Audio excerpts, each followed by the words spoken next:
오늘도 하나님의 귀한 은혜가 우리 모두에게 함께할 줄 믿습니다.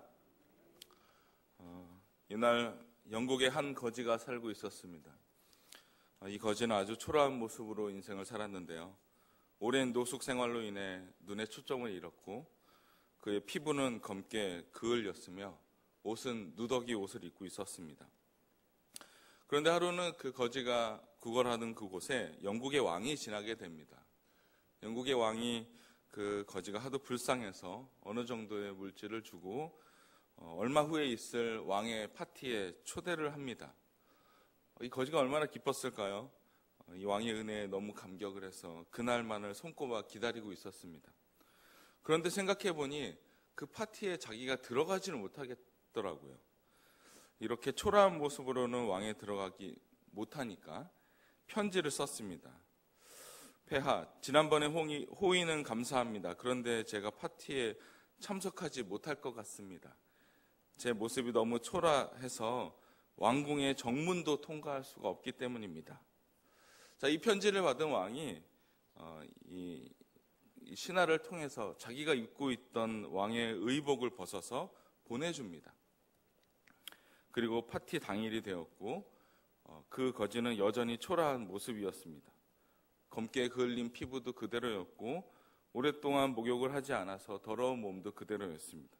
하지만 그 거지는 왕궁을 무사히 통과할 수 있었습니다. 왜냐하면 거지는 왕의 옷을 입고 있었기 때문입니다. 오늘 우리가 읽은 이 로마서는요, 사도 바울이 전하는 그 복음을 정확하게 알 수 있는 아주 귀한 복음서 이렇게 성경입니다. 앞선 이 1장을 저희가 읽다 보면 바울은 인간이 얼마나 악하고 또 복음이 필요할 수밖에 없는 존재인지를 알려줍니다. 복음 없이는 살아갈 수 없고 또 그 복음으로 없는 상태로 인해서 하나님의 진노를 피할 수 없는 상태다라고 1장에서 충분하게 얘기합니다. 불의, 추악, 탐욕, 악의가 가득하다고 얘기합니다. 그리고 오늘 읽지 않았던 이 앞선 19절, 20절에도 보면 10절, 11절에도 봐도 인간이 의로울 수 없고 의인이 하나도 없고 하나님을 깨닫는 자도 없다라고 얘기합니다. 심지어 20절에 보면 율법으로는 죄를 깨닫는 것뿐 의롭게 될 수 없다는 것을 피력합니다. 그리고 오늘 21절을 시작하죠. 21절 시작을 이렇게 얘기합니다. 이제는 율법 외에 하나님의 한 의가 나타났으니 율법과 선지자들에게 증거를 받은 것이라. 원문을 읽어보면 이제는 앞에 접속사 그러나가 있습니다. 그러니까 21절을 딱 시작하기 전에 앞선 절을 이렇게 반전시키는 그러나 이제는 우리가 하나님의 한 의가 나타났다는 거죠. 특별히 어떤 의냐라고 봤을 때 율법 외에라는 단어를 넣었습니다. 루터는 이 부분의 해석을 율법의 조력 없이라고 얘기합니다. 그러니까 율법의 영향을 전혀 받지 않는, 아니 어쩌면 율법보다 더 상위의 법인 어떤 무언가가 하나님의 한 의가 나타났다는 거죠. 그 뒤에 보니까 율법과 선지자들에게 라고 나오는데요. 이 부분은 구약 성경 전체를 뜻합니다. 그러니까 히브리 명칭으로 구약 성경을 우리가 구약 성경이라고 얘기하지 않습니다. 구약 성경은 우리가 개신교에서 얘기하죠. 히브리 말로는 토라, 네빔, 우케투빔, 그래서 율법, 예언자들, 성문서들, 그러니까 구약의 명칭이 이렇습니다. 그러니까 오늘 이 사도 바울이 얘기하는 21절에 있는 율법과 선지자들에게 라고 나오는 부분은 구약 성경을 얘기합니다. 그럼 다시 읽어보면 그러나 이제는 율법 외에 하나님의 한 의가 나타났으니 구약 성경 전체에 증거를 받은 것이다 라고 얘기합니다. 다시 말하면 이 하나님의 한 의가 이미 구약에서 얘기한 바 있었다라는 거죠. 창세기 15장 6절에 보면 아브라함이 여호와를 믿으니 여호와께서 이를 그의 의로 여기시고, 아브라함이 여호와를 믿었기 때문에 하나님이 그 믿음을 보시고 하나님의 의로 여기셨다라고 얘기합니다. 하박국 2장 4절에도 보면요, 보라 그의 마음은 교만하며 그 속에 정직하지 못하나 의인은 그의 믿음으로 말미암아 살리라. 의인이 뭐로 산다고요? 믿음으로 산다는 거예요. 하나님께서는 구약 성경을 통해서 이미 의인이 되기 위한 길은 율법의 행위가 아니라 믿음임을 선포하셨습니다. 그리고 예수님은 율법을 무시하지 않으셨는데요, 오히려 이 시대가 가면서 유대인들에게 오해가 되었고 왜곡되었던 율법의 근본 의미를 되찾기 원하셨습니다. 그래서 바울이 이렇게 얘기하는 거죠. 구약에 이미 얘기한 바가 있다. 유대인이 그렇게 사랑하는 이 구약 성경에 이미 얘기한 바가 있었는데 그게 무엇이냐? 믿음이라는 거죠. 22절에 이렇게 얘기합니다. 곧 예수 그리스도를 믿음으로 말미암아 모든 믿는 자에게 미치는 하나님의 의인이 차별이 없느니라. 연결해서 우리가 보면 하나님의 한 의가 율법과는 전혀 상관없는, 아니 어쩌면 율법보다 더 큰 하나님의 의로 나타났는데 그게 무엇이냐? 예수 그리스도라는 거죠. 22절에 있는 말씀처럼 예수 그리스도를 믿음으로 말미암아 우리가 하나님의 의를 갖게 되었는데 그 의는 차별이 없다라고 얘기합니다. 하나님은 유대인이나 또 유대인이 아닌 이방인이나 아브라함의 혈통이나 그렇지 않은 사람 모두에게도 이 믿음을, 이 구원을 허락하신다라는 겁니다. 예수 그리스도를 믿는 모든 자에게 구원을 허락하신다는 귀한 은혜인 거죠. 저와 여러분을 살리신 이 하나님의 은혜에 감사드립니다. 에베소서에 보면요, 이 구원을 뭐라고 얘기하냐면 하나님께서 주신 선물이다라고 얘기합니다.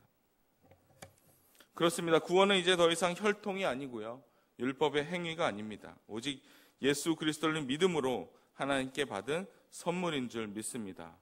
저와 여러분에게 새로운 삶을 허락하신 하나님을 찬양하기 원합니다. 오늘 23절에 다시 한번 이렇게 얘기합니다. 모든 사람이 죄를 범하였음에 하나님의 영광에 이르지 못하더니. 인간이 그렇다는 거죠. 아담 이후에 모든 인류는 죄인일 수밖에 없었고 그 죄는 우리의 삶을 너무도 집요하게 곤란하게 만든다는 겁니다. 원죄뿐 아니라 우리 안에 있는 죄성으로 말미암아 하나님과의 관계가 끊기게 되는 거죠. 그래서 하나님의 영광에 이르지 못한다라고 얘기합니다. 창세기 1장 27절에 보면 하나님이 자기 형상 곧 하나님의 형상대로 사람을 창조하시되라고 나옵니다.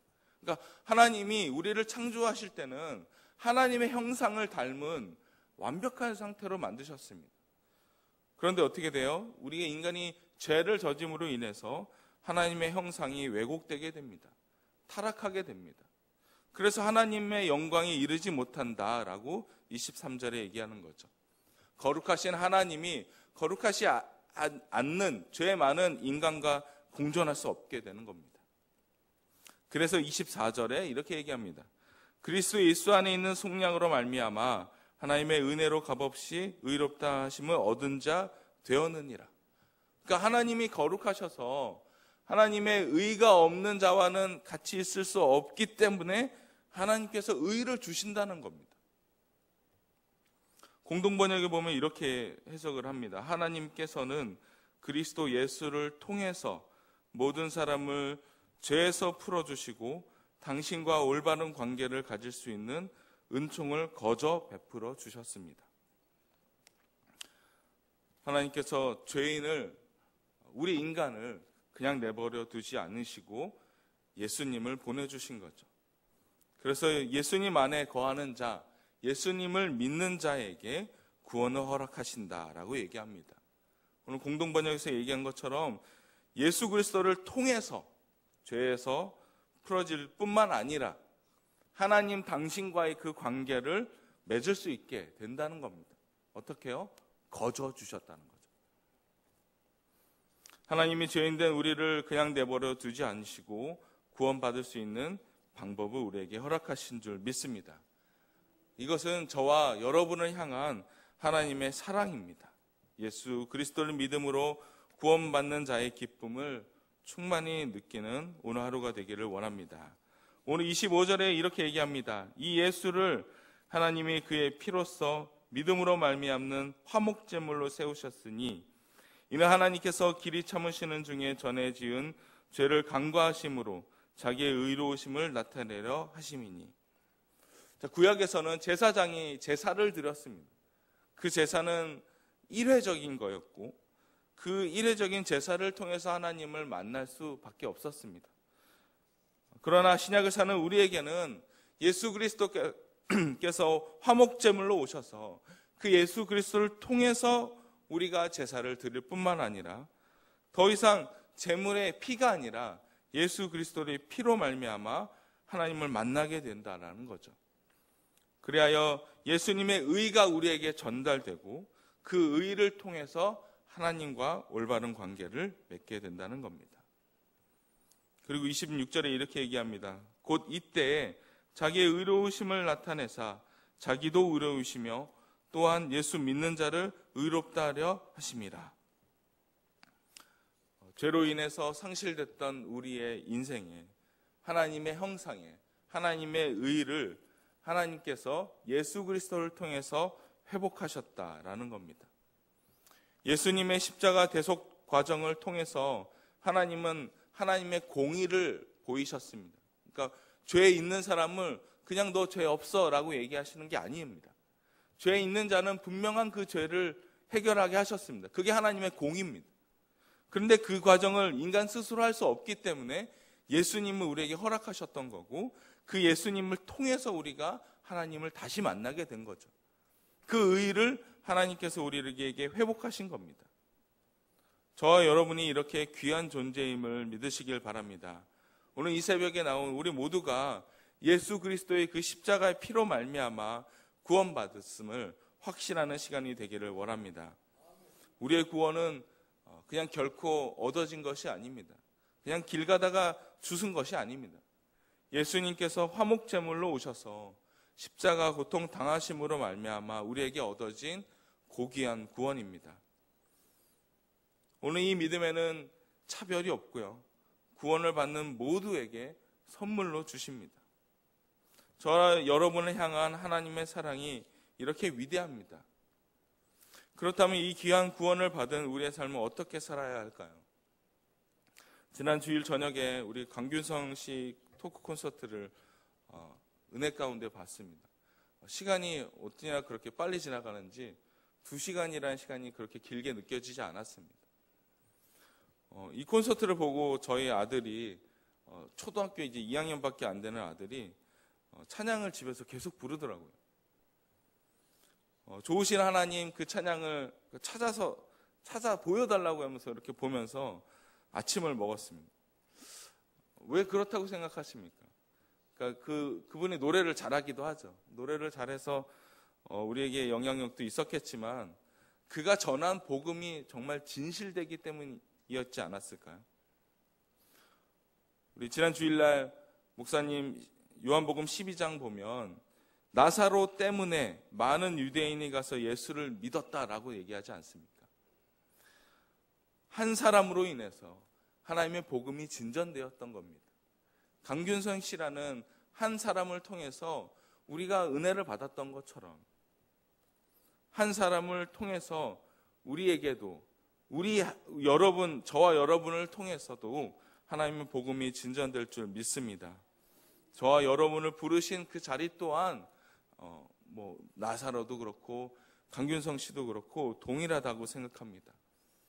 오늘 만나는 모든 이들에게 또 가족과 친지 또 직장 동료 이웃에게 우리가 받은 이 복음을 전하는 저와 여러분이 되기를 원합니다. 하나님께서 그 자리에 함께 하실 줄 믿습니다. 기도하겠습니다. 사랑과 은혜가 많으신 하나님, 오늘도 연약한 우리를 살펴 보호하심에 감사드립니다. 예수 그리스도를 믿음으로 우리는 구원을 받았는데 과연 우리의 삶에는 구원받은 자로서 살아가고 있는지 되돌아보기 원합니다. 다시 한번 구원의 감격을 우리에게 허락하여 주시고 우리의 자리에서 예수님을 증거하는 복음의 사명자로 나아가게 하여 주옵소서. 예수님의 이름으로 기도드립니다. 아멘.